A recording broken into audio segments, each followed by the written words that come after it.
10 years now since we moved over from over there to this place now, and as you can see it's evolved quite a lot in the 10 years. We've had a lot of different events and different kinds of people and progress over the years. 3 Maxises now we've run, 1 good, very dry, 1 bad, very wet, and one good. So we've had a couple of RCU. Ricky Carmichael, the GOAT, has been over a couple of times and ran his university here, nationals, and from club events all the way up to the top pros. So we've had a few from the past and from the future. Some of the great two-stroke riders regarding Dave Thorpe's ridden here, Ricky Carmichael, Jeff Stanton, Jeff Emig, all those kind of guys.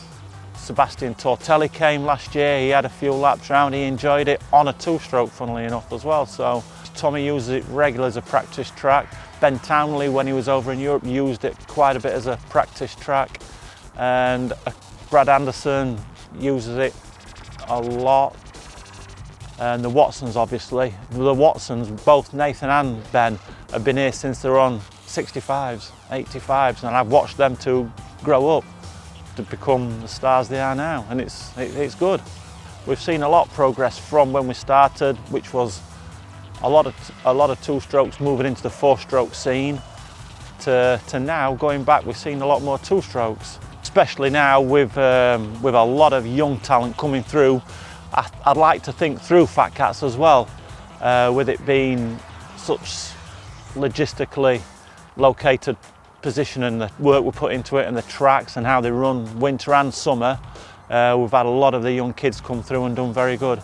The 2 different tracks, that's what's good about it. They both started off pretty much similar, good deep sand.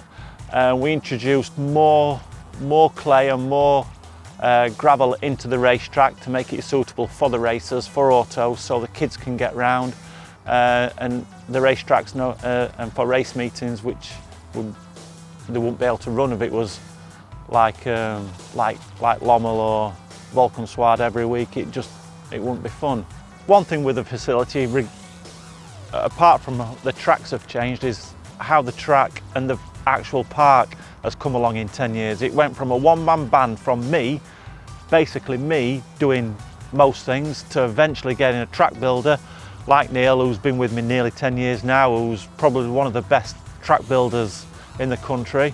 And because of that, and because of how we've set the parking system up, and the huts and the suspension and the go-kart facilities and the hard standing, we have set the bench high, and people demand good facilities and value for money. And because I think FatCat is one of the top circuits in the country, we do have standards, and I want people to keep coming and expecting the standards that we've set for them. We like to change the tracks every couple of years, because a lot of people don't know the amount of work involved in just altering one jump, never mind the whole track. There's a lot of tons of sand in the track. So this Christmas, this winter coming, obviously weather depending, we like to use the practice track through winter because of how it runs in the wet. So if the weather plays ball, we'd like to flatten the racetrack completely, have a full rebuild, different start, different everything, and hopefully that'll get a buzz around the country and get ready for spring and the new season.